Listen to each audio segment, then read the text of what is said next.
Kalaupun ada jumlah kecil banget orang yang equally the same gitu ya, yang matematikanya 10, bahasa Inggris 10, bahasa Spanyol 10, main gitar jago, main drum jago, itu mungkin berapa sih? Ya, menurut saya nggak akan menjadi manusia seperti, dan jangan memaksakan teman kita juga seperti itu. Jadi kalau saya jadi dia,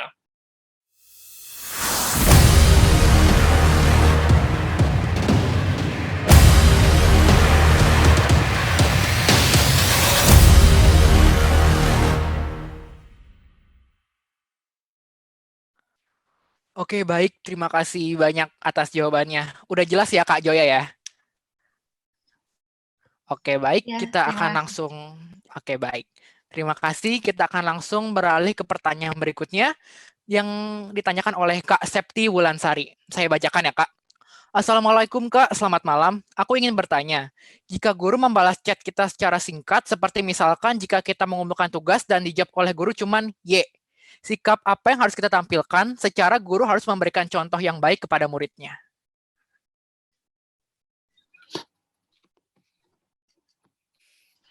Silakan Kak Indra.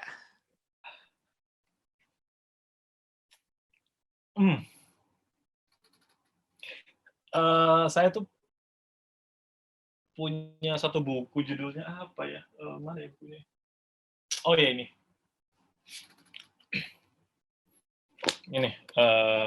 judulnya Perhimpunan Indonesia.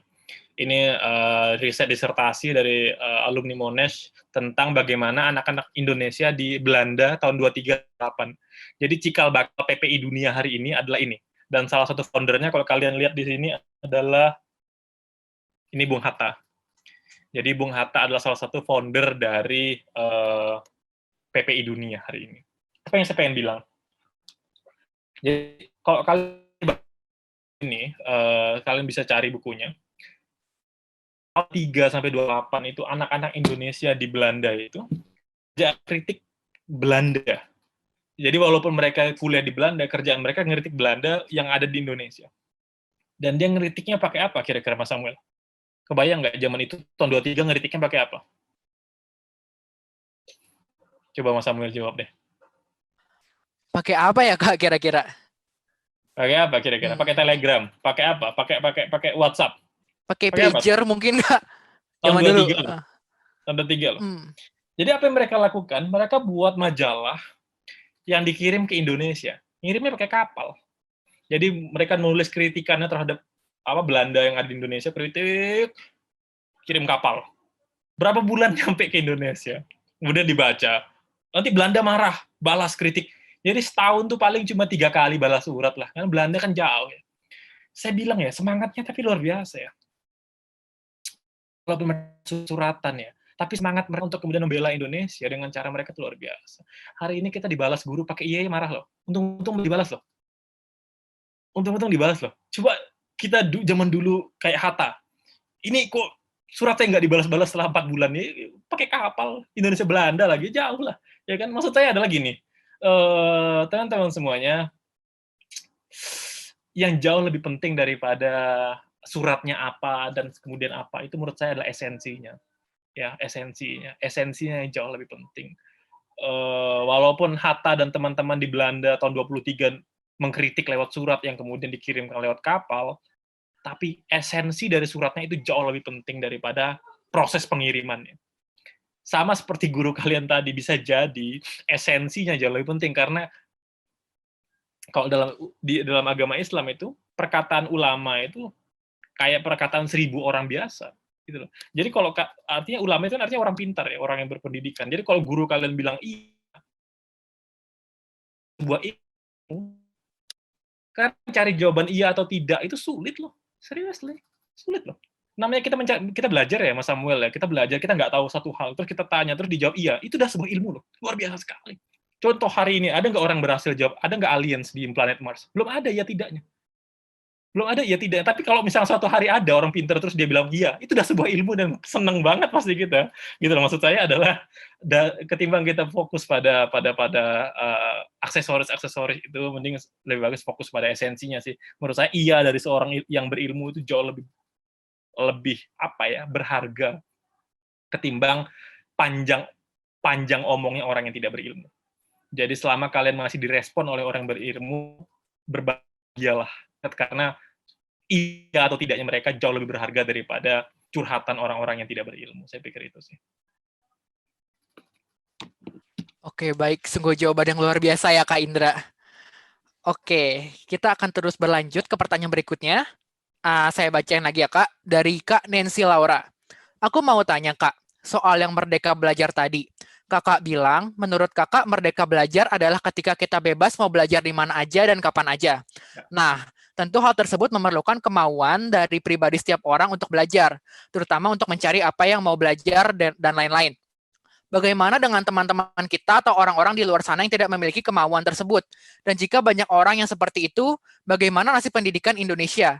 Karena di sekolah saya pun ada anak yang seperti itu, yang tidak ada kemauan dan niat untuk belajar sehingga harus dipaksa oleh guru, orang tua, dan lain-lain. Terima kasih, Kak. Silakan, Kak Indra. Oke, ini pertanyaan berat sekali ya teman-teman. Karena gini, kita harus melihatnya dalam segi makro dan mikro ya. Kalau kita melihatnya dalam konteks kecil, maka saya selalu percaya dengan hukum alam. Di mana-mana terjadi hukum alam kok. Nokia kalah kok dengan Samsung, ya kan? Kodak kalah kok dengan kamera-kamera digital, ya kan? Pada akhirnya hukum alam berlaku. Itu pada level kecil ya. Artinya kalau Mas Samuel bisa belajar di mana saja, belajar di mana kapan saja, maka Mas Samuel akan jadi orang yang fortune, kayak tadi saya bilang di kutipan tadi.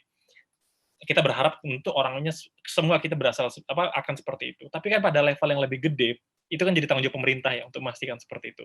Jadi pada level terkecil saya sih nggak masalah. Silahkan saya, ini kayak apa, hukum alam. Jadi kok ada teman saya yang kemudian tidak mau belajar, saya biarin aja terus. Ya gimana? Maksud saya gimana gitu kan, kita udah ngasih contoh, kita udah ngasih arahan, malamnya ada webinar nih yang ngomong nanti misalkan Mas Indra atau siapa, aku malas, aku main game aja misalkan, ya biarin lah, kan urusan dia, kan kita nggak bisa intervensi terlalu dalam. Tapi pada level yang lebih gede, pemerintah, menurut saya pemerintah harus memaksakan ini menjadi sebuah region, menjadi sebuah regulasi. Maka kemudian lahirnya mereka belajar misalkan. Jadi mereka belajar kok di sektor pariwisata, sektor universitas itu kan adalah ketika mahasiswa bebas magang di mana. Atau misalnya mereka bebas switch jurusan ketika semester berapa. Nah, di kampus saya, Mahakarya Asia, kebetulan kita boleh tuh, jadi mahasiswa perhotelan misalkan boleh belajar di ngambil mata kuliah entrepreneurship. Atau misalnya mahasiswa entrepreneurship bisa ngambil mata kuliah apa gitu jurusan lainnya, itu dibolehkan. Nah, menurut saya kan cuman kan itu regulasi pemerintah agar kita sebenarnya terbiasa dengan hal semacam itu. Jadi menurut saya pada level kecil nggak ada yang kita bisa lakukan selain mengajak teman kita untuk ayo dong diverse dalam belajar. Kalau kamu udah jurusan ekonomi, coba kamu belajar deh filsafat juga nyambil. Coba kamu belajar juga belajar agama. Coba kamu belajar juga teknologi dan segala macam karena itu yang akan buat kita beruntung. Tapi pada level yang lebih gede, pemerintah memaksa kita lewat ya kurikulum Merdeka Belajar tadi agar kita dipaksa yuk ngambil mata kuliah ini nih. Yuk magangnya di sini nih biar kita dapat pengalaman yang lebih diverse. But then again, menurut saya pada level terkecil yang bisa kita lakukan, ajak deh teman-teman kita, serius ajak deh teman-teman kita. Pada level lebih kecil lagi, ke kita sendiri deh. Kalau kita masih jadi orang yang kacamata kuda gitu ya, artinya gini, misalkan Mas Samuel adalah orang yang fokus di perhotelan, maka dia hanya belajar perhotelan saja. Dia nggak mau belajar bisnis, dia nggak mau belajar religion, dia nggak mau belajar filsafat dan segala macam IT dan segala macam. Masih, you can living, but you cannot fortune. Jadi pada skala terkecil menurut saya ajak teman-teman kita, tapi pada sektor yang lebih kecil lagi ajak diri kita dulu deh. Ajak diri kita dulu. Gitu. Menurut saya seperti itu sih Mas Samuel. Start from ourselves first. Oke, baik. Terima kasih, Kak. Oke, karena kita kan juga ada dari Zoom dan dari YouTube juga nih, Kak. Kita juga dapat pertanyaan dari YouTube, dan saya bacakan ya, Kak.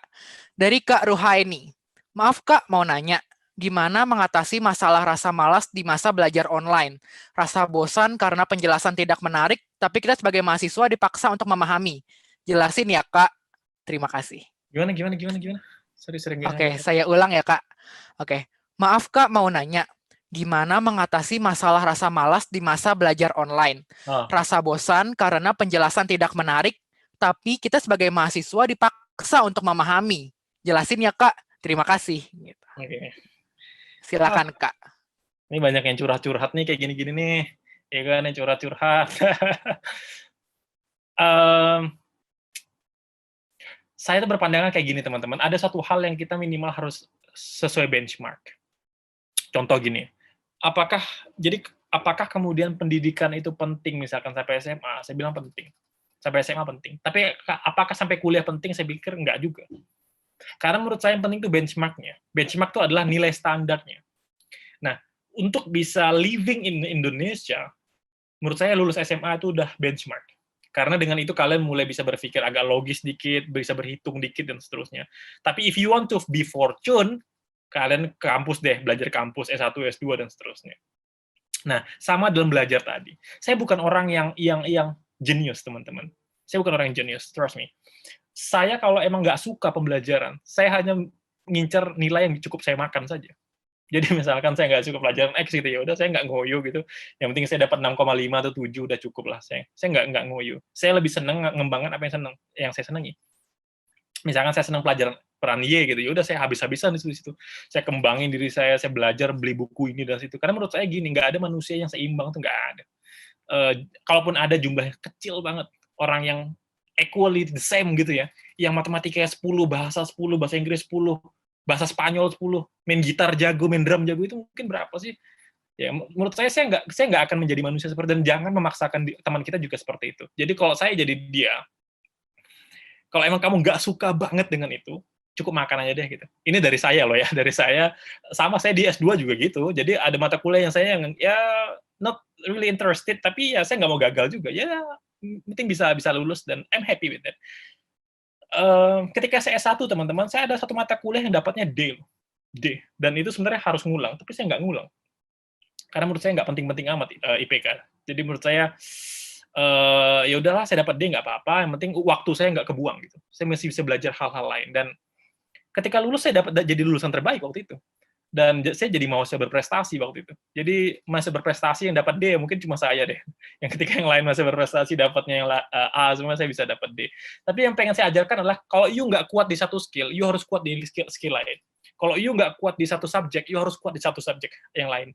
But the problem is, kalau dua semuanya nggak kuat, Mas Indra gimana? Waduh, jangan gitu dong, pusing kepala saya kalau jawab pertanyaan gitu. Jadi, make sure teman-teman, kalau teman-teman emang nggak kuat di satu subjek, misalkan saya nggak suka matematika, Mas Indra, nggak apa-apa, saya bilang, cukup makan aja, 6 aja nggak apa-apa, tapi you harus punya skill lain. You harus bisa jago main gitar, main musik, you harus jago bikin puisi, misalkan, you harus jago fisika, atau apalah, biologi, terserah seperti itu, ya kan?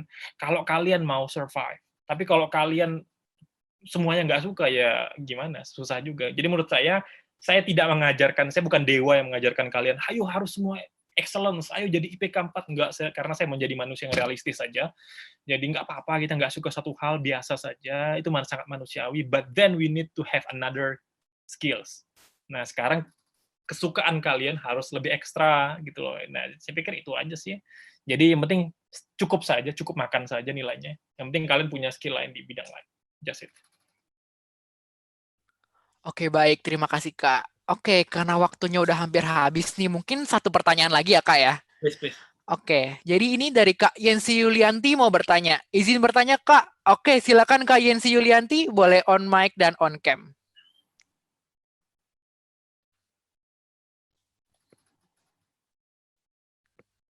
Oke, 1 jam. Ada, Kak Yensi? Oke, mungkin ada trouble ya. Kita beralih ke pertanyaan lain saja ya, Kak, untuk menghemat waktu.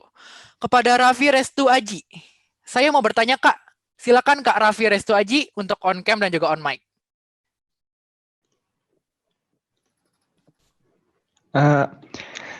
Gini Kak, saya Restu Aji dari Wonosobo, izin bertanya. Untuk bisa Mas itu Indonesia Kak, jidatnya doang ya Mas, tega banget loh. Nah gitu kayak di Indonesia itu kan masih pendidikan belum rata. Terus memang kalau learning itu kan masyarakat udah banyak. Tapi kalau biar bisa ngajak masyarakat buat studying dulu, buat pendidikan biar merata gitu, biar kita mencontohkan kepada masyarakat, misal udah naik ke pendidikan yang lebih tinggi, terus tapi untuk mengajak masyarakat biar mengenyam pendidikan yang sama, terus biar pendidikannya merata gitu, gimana? Ya. Ini pertanyaan sebenarnya sulit sekali dijawab, karena jawaban sederhana sih sederhana kan, sebenarnya jawabannya ya semua orang harus sekolah gitu kan, semua harus pendidikan tinggi dan seterusnya. Teman saya punya alternatif jawaban berbeda, Mas. Saya izin ngasih Mas jawaban yang berbeda. Jadi ada salah satu seorang teman saya yang pegiat pendidikan di suku pedalaman lah, ya. Dia menghabiskan bertahun-tahun di suku pedalaman. Dia meriset, awalnya riset bagaimana mereka hidup dan seterusnya, tapi akhirnya dia buat satu kesimpulan lah di bukunya. Pertama gini, pendidikan yang kita maksud selama ini bisa jadi terdikotomi atau terframing bukan real education. Saya ulang, pendidikan yang kita maksud hari ini bisa jadi pendidikannya sebenarnya bukan the real education itself. Contoh, teman saya bilang gini, Indra, sekarang saya ajarkan anak-anak pedalaman belajar matematika, fisika, lawang kerjaannya nangkap hewan liar kok. Mereka nggak butuh belajar fisika kok. Nah, gimana tuh? Saya ngomong apa tuh? Bingung saya. Saya ajarkan dia buat puisi, lawang dia nggak butuh itu kok. Dia cuma butuh bertahan hidup, dia bisa makan, dia bisa berburu dan segala macam. Saya terdiam dengar jawaban-jawaban kayak gitu. Pada akhirnya saya nemu sebuah teori pendidikan pembebasan ya, liberation of education gitulah ceritanya. Jadi bahwa menurut beberapa pandangan pendidikan itu sebenarnya seyogyanya adalah how to live using ourselves. Jadi saya pengen, sebenarnya ini bukan jawaban yang mutlak dulu. Saya pengen memberikan perspektif dulu ke teman-teman bahwa jangan-jangan selama ini kita menganggap diri kita pintar karena kita bisa belajar matematika, bahasa, dan seterusnya. Pada saat yang sama, anak-anak lain yang nggak sekolah, kita anggap bodoh karena dia nggak bisa matematika, dan seterusnya. Tapi bisa jadi, dia lebih pintar daripada kita di hal-hal lain. Gitu loh. Dan kita nggak anggap itu pendidikan. Contoh, anak-anak di pedalaman itu, umur-umur SD itu udah bisa berburu babi hutan loh, Mas. Kita itu, jangankanlah SD, SMA aja lah suruh berburu katak aja kita nggak berani kok. Mancing ikan aja nggak ngerti kok. Terus how to live with that? Apakah kemudian kita buat rumus matematika di sungai itu kan, oh ini ikannya di sini, kemudian kita buat teorema Pitagorasnya kan nggak gitu juga kan. Nah, jadi saya pengen buat perspektif dulu nih ke teman-teman semuanya, agar jangan sampai kita punya mindset yang sangat kacamata kuda. Ya. Jadi kita mungkin pintar, tapi tolong kepintaran itu disimpan di kita saja dulu. Dan jangan kemudian memaksa orang lain untuk pintar sama kayak kita. Karena bisa jadi kepintaran yang kita maksud nggak sesuai dengan mereka.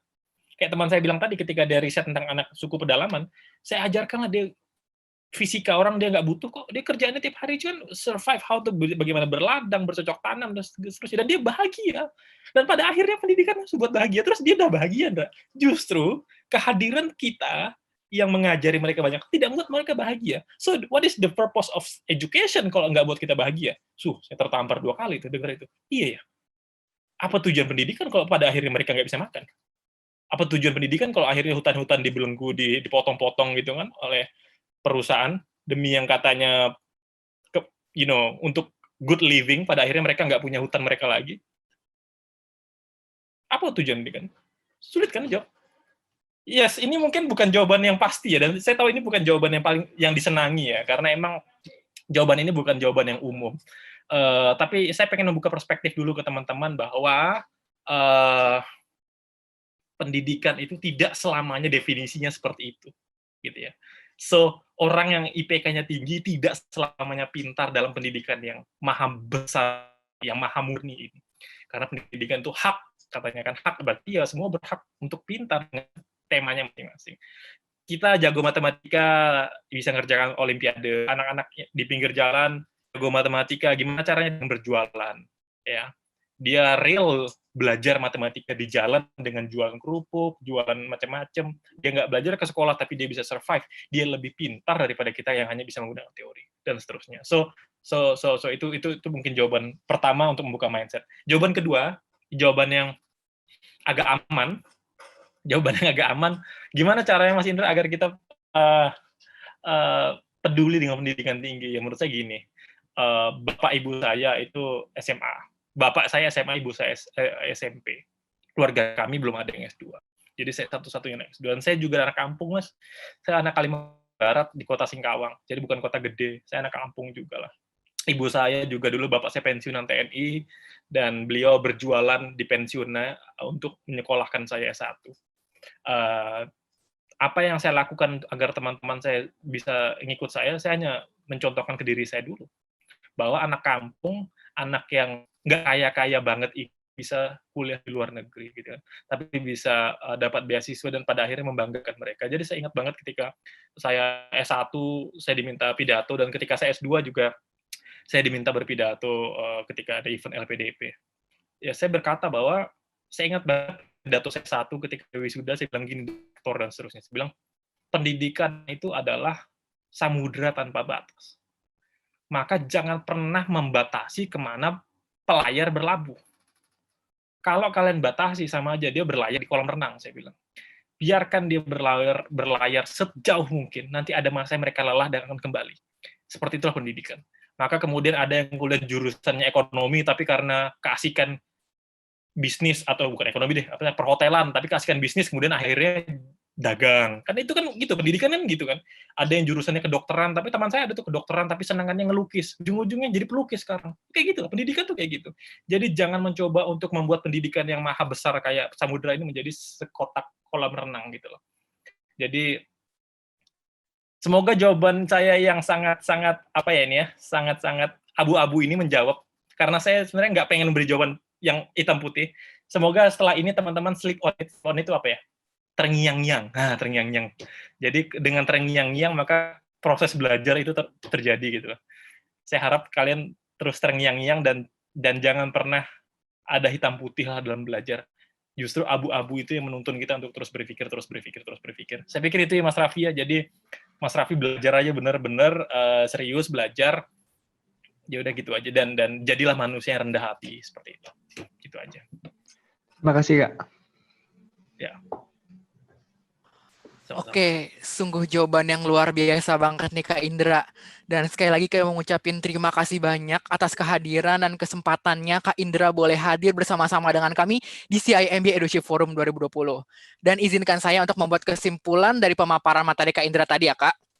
Jadi, merdeka belajar itu bukan semata-mata kita dibelenggu, tapi adalah kebebasan untuk belajar kapanpun dan dimanapun, untuk keilmuan yang kita senangi. Sekarang pendidikan itu lebih cepat. Formal education will make you living, self-education will make you fortune. Jangan pernah bersandar pada formal education saja, karena dunia bekerja dengan sangat cepat. Kita harus adjust dan belajar dengan cepat dan belajar sendiri. Seperti itu kesimpulan dari materi Kak Indra tadi ya Kak. Nah, sebelum kita mengakhiri sesi kali ini Kak, saya mau minta tolong sama Kak Indra, boleh untuk memberikan closing statement sekaligus ajakan berdonasi Kak bagi teman-teman kita yang berkekurangan dan terhambat pendidikannya di luar sana Kak. Silakan Kak.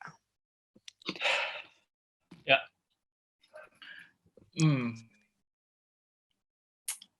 Saya lagi mikir nih. Teman-teman semuanya gini. Ketika kita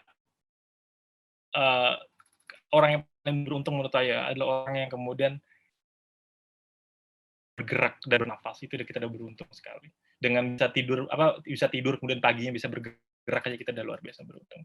Nah, di luar sana banyak adik-adik kita yang kemudian tidak merasakan nikmat yang sama ya. Jadi saya mengajak sih teman-teman semuanya, pertama untuk urun bantu. Tidak hanya lewat uang.